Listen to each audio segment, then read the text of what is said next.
कूचे वीरान है क्यों, आंगन खाली दर सूना है क्यों, रहमत कर मौला तू दे सको, या खुदा चुप बैठा है क्यों। नमस्कार, मैं हूँ योगिता सिंह और आप सभी का बहुत बहुत स्वागत है आपके ही अपने खास कार्यक्रम बस अब दुख और नहीं तृतीय में।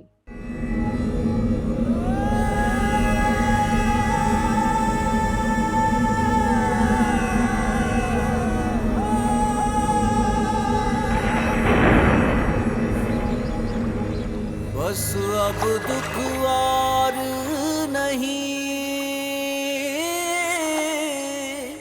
बस अब दुख और नहीं।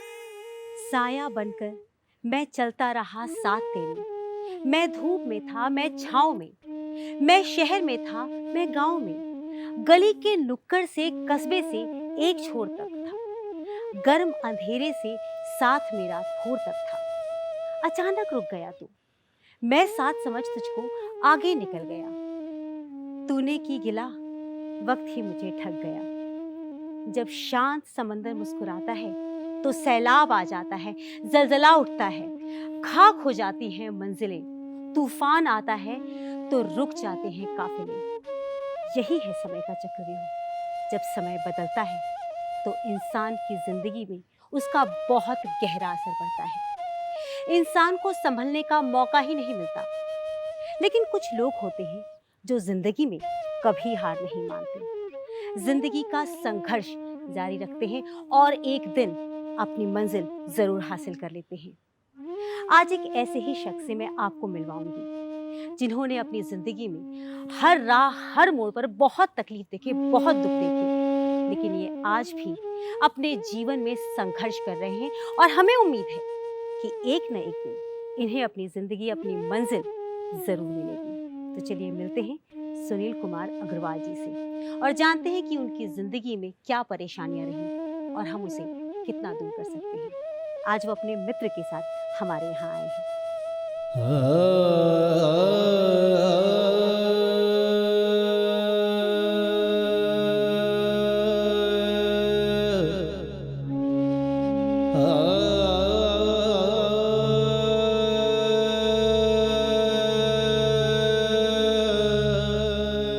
सुनील जी, हमारे कार्यक्रम में आपने देखा होगा जो लोग आते हैं अपनी अपनी समस्याओं को लेकर के आते हैं। इस बार हमने कुछ खास शुरू किया है। हमने ये जानने की कोशिश की है कि किसी की ज़िंदगी में क्या क्या परेशानियां हो सकती हैं। हमने आपके बारे में भी बहुत कुछ जाना, बहुत सारी परेशानियां आपने अपने जीवन में देखी हुई है, लेकिन मैं आपके मुँह से सुनना चाहती हूँ कि आपने अपने जीवन में अब तक क्या क्या कष्ट देखे हैं और क्या चाहते हैं आप कि डॉक्टर साहब आपके लिए क्या करें खास। मैंने तो वो जिंदगी में परेशानी देखे, सुख नाम की क्या चीज़ है मुझे नहीं पता आज तक। आप ऐसा क्यों कह रहे हैं? मैं जो लाइफ में मैंने खुद देखा है कि सुख किसे कहते हैं।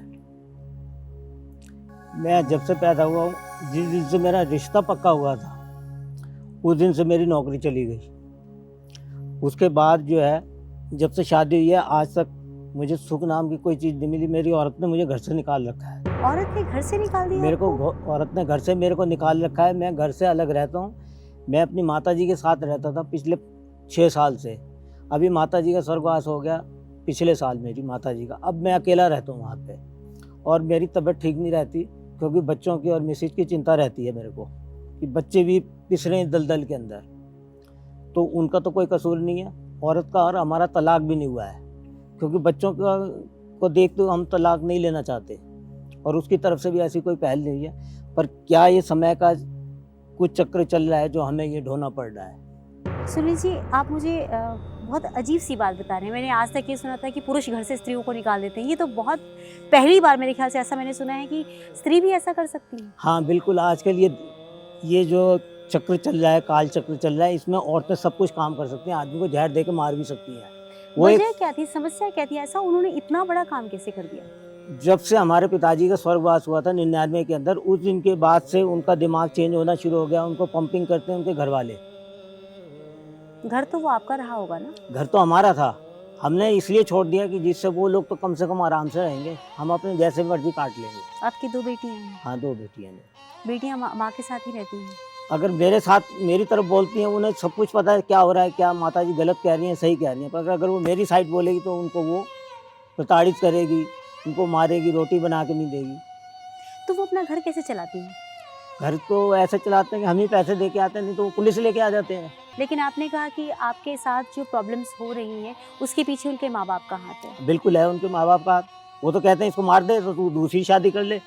तो फिर यह अगर दूसरी शादी नहीं करेगी तो उनको घर के अंदर मुफ्त की एक नौकरानी मिल जाएगी, कपड़े धोने वाली, बर्तन मांजने वाली और एक विश्वास पात्र। क्योंकि नौकर भी तो आजकल गला काट के चले जाते हैं ना, तो वो अपना काम करवाते रहेंगे, बेवकूफ़ बनाते रहेंगे। ये समाज में चल रहा है। उसका मतलब आपकी बीवी की गलती नहीं, उनके माँ बाप की गलती है। क्यों गलती क्यों नहीं है? अगर कोई किसी को कहेगा कुएं में कूद जाता, तो दूसरा कूद जाएगा, उसकी भी तो अकल कुछ काम करती है। बीए बीएड पढ़ी है मेरी औरत, कोई ऐसा नहीं है अनपढ़ गंवार औरत है मैडम। वो नौकरी नहीं करती है। नौकरी स्कूल में करती थी, बोली कि तुझे आदमी की औरत की कमाई चाहिए। मैंने कहा भैया तू अपनी कमाई अपने पास है, हमें नहीं चाहिए कुछ भी। तो वो उसने अपने आप नौकरी छोड़ दी। और बेटियों का भविष्य? इसीलिए तो हम गुरु जी के पास आए कि कुछ समाज में उनका भी भविष्य सुधरे, हमारा सुधरे, तो हम आगे भी औरों का कुछ कर पाए। आप कुछ नहीं कर रहे हैं? नहीं, कुछ काम नहीं हो रहा जी। इतनी टेंशन में तो कुछ काम नहीं हो सकता। मैं कभी भी मर जाऊँ कुछ नहीं पता। अभी मैं बीमार हो गया था, वो हॉस्पिटल देखने तक नहीं आती है, उसे तो बस हर महीने पैसे चाहिए। इतने सालों में आपने कभी कहीं नौकरी मतलब कर ही नहीं पाए नौकरी आप? नहीं, ये तो 10-11 साल से हुआ है ये चक्कर, तो पिताजी के मरने के बाद कुछ काम नहीं करा। अभी भी मैंने 2010 में काम करा था, 2.5 महीने काम करा, तो उसने 7,000 रुपये की सैलरी तय करी, वो भी उसने नहीं दी। वो नापता था करोड़ों में, 400-500 करोड़, और वो 1,000 रुपये तक हुए नहीं। तो फिर मैंने कही तो कंगला आदमी, इसके पास क्या नौकरी करनी है, छोड़ दी। तो फिर आप अपनी बीवी को गुजारा भत्ता देते कैसे हैं? ऐसा कुछ तो मेरे पास जो सामान पड़ा था उसको मैं बेच दिया, कुछ उसको बेच देता हूँ, कुछ वो ब्याज के पैसे आ जाते हैं जो माता जी छोड़ के गई, उससे वो काम चल रहा है। बाप रे, इस युग में इतना कुछ हो रहा है, ये वाकई सुनकर के मेरे तो रोंगटे खड़े हो गए हैं कि आज भी ऐसी बातें होती हैं। हाँ बिल्कुल और होती है। जो चीज़ समाज में हमने कभी सुनी नहीं, वो बातें भी आज आपने हमें बताई हाँ, हैं। बिल्कुल। समाज का एक अलग विभिन्न चेहरा हाँ। जो हमसे अब तक छुपा हुआ था वो भी सामने आया है। आप अपने इन्हीं सवालों का जवाब लेना चाहते होंगे गुरुजी से, हाँ बिल्कुल। और मैं भी यही चाहूँगी कि आपको इन सवालों का जवाब ज़रूर मिले कि आखिर आपके साथ ऐसा क्यों हो रहा है। और ख़ास तौर पे जो आपने कहा है कि शादी के दिन से आपकी ज़िंदगी हाँ बर्बाद बिल्कुल हुई हो है, गया जी। ये भी हम जानने की ज़रूर कोशिश करेंगे। सारे सवालों के जवाब हम गुरुजी से ले लेते हैं। और शादी भी हमारी मंगलवार को हुई थी। मंगलवार को हमारी मिसेज का ऑपरेशन होकर लड़कियाँ हुई दोनों, वो भी मंगलवार को हुई। अच्छा, ये मंगल की क्या भूमिका है, ये तो भगवान जाने। मंगल चलिए, देवता ग्रहों की क्या चाल होती है वो हम आम आदमी तो समझ नहीं पाते हैं। सिर्फ जब उसकी तरफ से हमारे पर कोई वार होता है तब हमें समझ में आता है कि ये वार हम पर हो गया है। लेकिन आज हम बिल्कुल तसल्ली बख्श तरीके से जानने की कोशिश करेंगे कि कोई परेशानी अगर हमारे जीवन में आ रही है तो क्यों आ रही है, और आप इस कष्ट के बाहर निकल सकते हैं कि नहीं। मेहरबानी आपकी। हम बिल्कुल बुलाना चाहेंगे doctor G D Vashishtha ji को, ताकि वो आपके दुखों का बताएं कि इन दुखों का अंत आखिर कब होगा। स्वागत करते हैं गुरु जी का।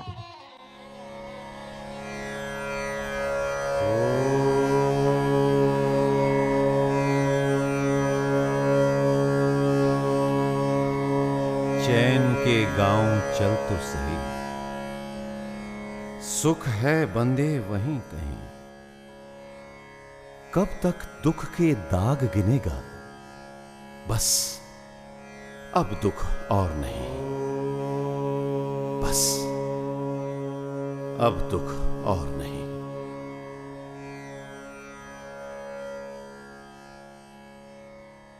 डॉक्टर साहब, आपके आने से पहले मेरी सुनील जी से बात हुई। ये सुनील जी हैं, ये उनके दोस्त हैं ओझा जी, दोनों साथ में आए हुए हैं।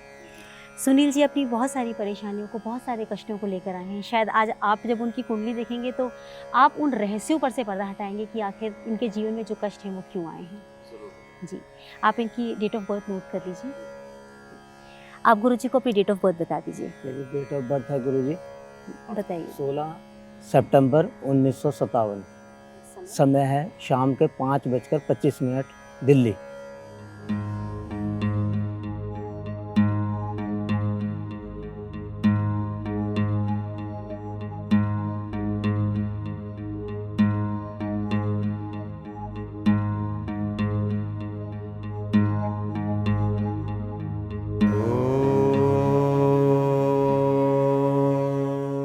चूँकि आप अब जन्म कुंडली देख रहे हैं तो मैं आज भी आपको कुछ नहीं बताऊंगी कि केस क्या है।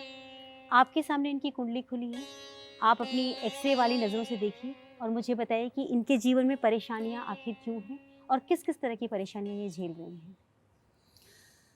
बेटा, जन्म कुंडली के अंदर अगर मैं सिंपल निगाह से देखूं तो जन्म कुंडली बेहद बेहतरीन है, जिसके अंदर कहते हैं कि इंसान जो सोचे ठाने वो करके बाज आता है। काम काज के लिए कोई बुरे योग नहीं है, गृहस्थी के लिए कोई बुरे योग नहीं है। इस जन्म कुंडली के अंदर केतु देव की दृष्टि शुक्र के ऊपर, कहते रुपया पैसा, अपने शरीर का जोश, पत्नी के सुख, इन सब का ये धुआं निकालता है। और ये योग ऐसा है जो इज्जत को पूरी तरह से बढ़ने नहीं देता, दूसरों के पास से पूरी तरह से सुख और सहयोग मिलने नहीं देता। जिंदगी के अंदर मेहनत अगर करने की तरफ चलते भी हैं, काम को करने की तरफ पूरी तरह से बढ़ते भी हैं, तो हर कदम के अंदर आदमी के मन की शांति भंग होती है, दिमागी शांति भंग होती है। वो जो भी काम करता है उसी में अड़चने और तकलीफों के योग बनते हैं। आदमी घर से भी दुखी रहता है और बाहर से भी दुखी रहता है, समझ गए। और ये योग सूर्य, मंगल और बृहस्पति का अष्टम भाव के अंदर बैठा हुआ, कहते एक तरफ तो इस योग को कहते हैं कि तीन शेर वो इकट्ठे जो कुल दुनिया का मुकाबला खुद ही कर डालेंगे। लेकिन केतु देव के खराब हो जाने की वजह से इन शेरों ने भी बिल्कुल अपने मुंह बंद कर लिए।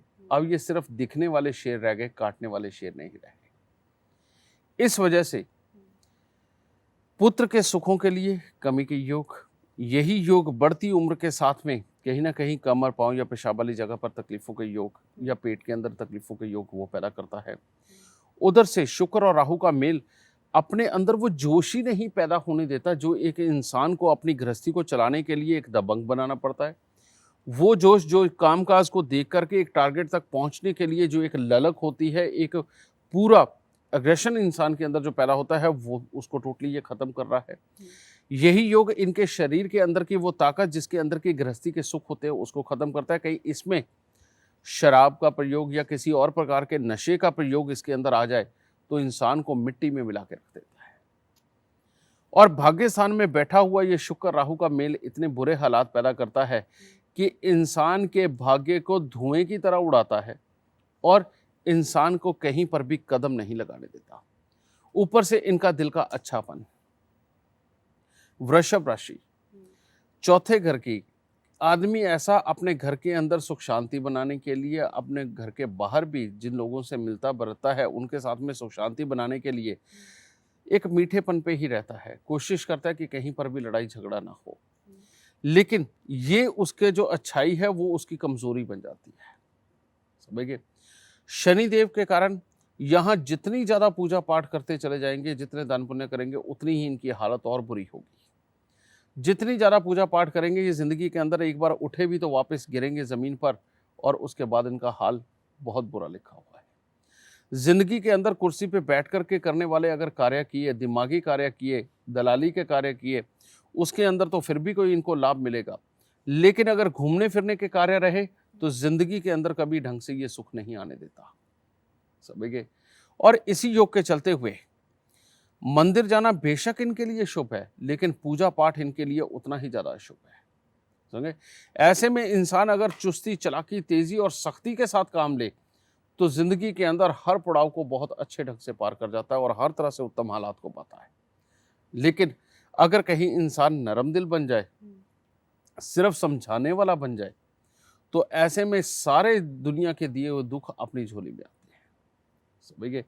और ऊपर से बृहस्पति देव का खराब होना अष्टम भाव के अंदर, जनरली यहाँ बृहस्पति को कहते हैं कि आयु और धन दोनों की रक्षा करता है।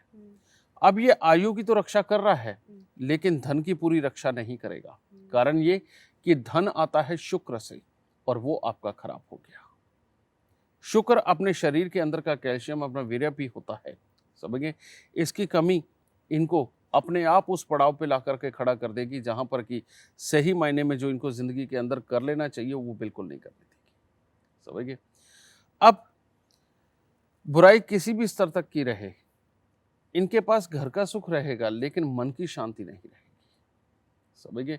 बार बार ऐसे हालात उत्पन्न होंगे कि जिसके अंदर आकर के अपने घर और अपने मन के सुखों के अंदर कोई ना कोई सेंध लगती रहेगी, मन के अंदर बेचैनी के हालात बने रहेंगे और ये पूरी तरह से उस सुख को भोग पाए, ऐसा संभव नहीं होगा, क्योंकि सूर्य और मंगल के मेल के कारण चंद्रमा नष्ट हो जाता है, समझे। और जिसका चंद्रमा नष्ट हो गया उसके मन के अंदर ताकत नहीं बचती, घर के अंदर का सुख नहीं मिलता, मन की शांति नहीं मिलती, रुपया पैसा हो, प्रॉपर्टी हो, अगर हो भी तो उसके सुख उसके लिए नहीं होते। और यही योग यहाँ पर बैठा हुआ शरीर के अंदर के जोश को पी करके सारी खराबियां पैदा कर देता है। ये इनकी कुंडली का योग है। डॉक्टर साहब, आप विश्वास नहीं करेंगे, इन्होंने तमाम दुख मुझे बताए हैं। बिल्कुल सेम है जी जो आप बता रहे हो, वही मैंने इनको बताया, वही सब कुछ है 100%। कुछ पूछने की गुंजाइश रहती है? नहीं, कुछ पूछने क्या, कुछ उपाय, कुछ आशीर्वाद दो गुरुजी हमें। आप काम क्या करते हैं? काम तो कुछ नहीं हो रहा सर। पूजा पाठ कितनी करते हैं? पूजा पाठ मंदिर चले जाते हैं, पर मंदिर जाते हुए भी डर लगता है कहीं जो जैसा चल रहा है उससे भी उल्टे ना हो जाए, कहीं जाते हुए डर लगता है। लाइफ में बहुत देखते हैं। जब तक इस शुक्र राहु मंगल का इलाज नहीं हो जाता तब तक आप चाह के भी पूरी तरह से अपनी इज्जत कहीं पर भी खड़ी नहीं कर सकते। उसके लिए सबसे पहले अपने दोनों कान छिदवा करके उनके अंदर सोना धारण करें। इनसे आपका दिल पक्का होना शुरू होगा, नंबर 1। फिर 43 दिन लगातार हरा नारियल, जो जिसके भी पानी पीते हैं, हरे रंग का नारियल होता है, 43 दिन लगातार एक नारियल लेकर के आपको मंदिर में देना है। चांदी की डिब्बी में चावल और एक छोटी सी चांदी की डिब्बी के अंदर शहद भर के, ये दोनों डिब्बियां आपने हमेशा अपनी जेब में रखनी है। अगर आप अपनी पत्नी से करवा सको तो बहुत अच्छे, नहीं तो स्वयं कर सकते हैं। 27 दिन लगातार 6 नीले फूल या 6 नीले कंचे, वो जो खेलने वाली गोलियां होती हैं, ये लेकर के 27 दिन लगातार आपने 6 ये लेनी है और उनको सांझ के वक्त यानी कि सूर्य अस्त के ठीक आधे घंटे के बाद में वीरान जमीन पर गहरा खड्डा खोद के आपने दबाने हैं, ठीक है जी। और मंगल के लिए तांबे के लोटे के अंदर चावल भर करके ढक्कन को लाल चंदन का लेप लगा करके समझे 8 मंगलवार तक आपने दोपहर के वक्त में यानी कि 10-11 बजे के करीब आपने हनुमान मंदिर के अंदर इनको देना है, ठीक है। और जिस दिन ये दें, अगर उस दिन आप लाल रंग के कपड़े भी पहन के रखें तो बहुत उत्तम होगा, ठीक है। यह चीज करें। घर के उत्तर पूर्व कोने के अंदर एक पानी का मटका ढक्कन लगा करके वो स्थापित करें। यह समय बृहस्पति का है। बृहस्पति तब तक आपको अच्छा फल नहीं देंगे जब तक कि बुध का इलाज ना हो जाए। तो उसके लिए एक कांच की बोतल के अंदर गंगा जल भर करके और कांच का ही उसके ऊपर ढक्कन रखना है, उसको जाकर के घास वाली जमीन के अंदर गहरा खड्डा खोद के दबा के रखना है, ठीक है। ये उपाय हो जाने के बाद में आपका बुध और चंद्र मिल जाएगा, जो कि आपको काम करने के लिए प्रेरित करेगा, आपके घर के अंदर की सुख शांति बरकरार रहे उसके लिए प्रेरित करेगा, आपकी बीवी के रुख को भी पलटेगा, समझे, और आपको सुख देगा। वरना ये योग सिवाय क्लेश के कुछ नहीं देता, समझे।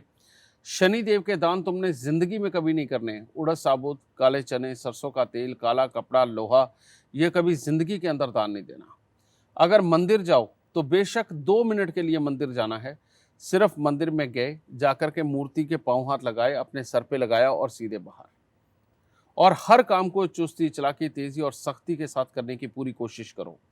अपने अंदर की नरम दिली को अब धीरे धीरे करके खत्म करने की कोशिश करो।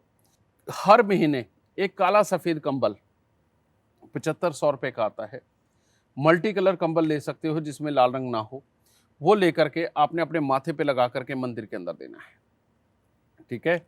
और ये चीज, और इसके बाद में कोशिश करो कि किसी भी तरह की दलाली के काम हो वो आप कर सकते हैं। किसी भी तरह के आप एक तरफ से माल लेकर के दूसरी तरफ जाकर के सप्लाई कर सकते हैं, वो भी काम आपके लिए बहुत बेहतर रहेंगे, ठीक है। या किसी भी तरह के प्रेजेंट माल के व्यापार, यानी कि कोई भी चीज़ लेकर के उसे रख करके सामने जो बिकती हो आदमी पैसे दे और उसको बेचे, इस तरह के कोई भी काम करेंगे आपके लिए बहुत उत्तम रहेगा। राहु की वस्तुएं, बंद घड़ियाँ, खोटे सिक्के, खराब इलेक्ट्रॉनिक सामान आपको घर पर बिल्कुल नहीं रखना, इस चीज़ का खास ध्यान रखें। और बृहस्पति के लिए कभी कभार थोड़ी सी हल्दी की गांठ लेकर के मंदिर में देते रहें। अगर ये उपाय आप करते रहेंगे, और खास करके ये नारियल वाला उपाय और नीले कंचे दबाने वाला उपाय और कान छेदन करवा के सोना धारण करने वाला उपाय, ये करते ही आपको रिलीफ मिलने शुरू हो जाएंगे और इसके बाद में ज़िंदगी बहुत जल्द, लग जाएंगे 2-4 महीने, लेकिन बहुत जल्द रास्ते पे आनी शुरू हो जाएगी और उसके बाद बुढ़ापे के अंदर कभी तकलीफ नहीं पाएंगे आप। ठीक है, माता रानी सुख दे। बिल्कुल सही इन्होंने कहा है, और इसीलिए हम आपको देंगे लाल किताब अमृत।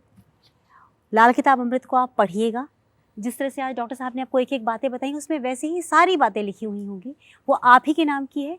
उसमें उपाय भी क्रमबद्ध तरीके से लिखे हैं, कब क्यों परेशानी आई इसका विवरण है, और बचने के क्या उपाय हैं, सावधानियां क्या हैं, एक एक बात उसमें लिखा हुआ है। इसलिए आप उसे बहुत ध्यान से पढ़िएगा। अपने मुंह से ही गुरुदेव कहते हैं बार बार कि उसे बार बार पढ़िएगा, 10-20 बार, जितनी बार पढ़ना चाहते हैं उतनी बार पढ़िएगा, ताकि आप उसकी बारीकियों को समझ सकें। ठीक है, फिर आप भी कहेंगे बस अब दुख और नहीं। बिल्कुल जी। गुरुजी, मैं चाहूँगी कि आप हमें आज्ञा दें ताकि हम इनके नाम की लाल किताब अमृत इन्हें दें।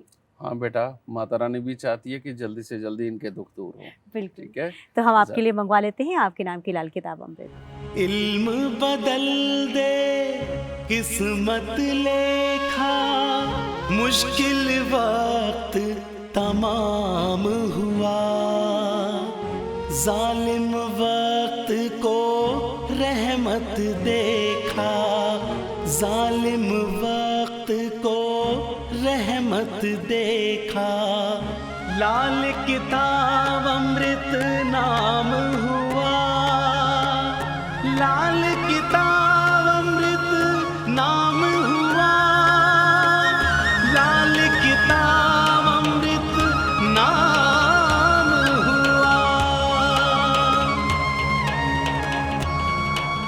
लबों से अपनी आवाज तो दे, ना दे सके आवाज मगर आभास तो दे, मिटा दूंगी सब दुख तेरे, दर्द तेरे लेती हूँ, मैं लाल किताब अमृत हूँ, वचन देती हूँ।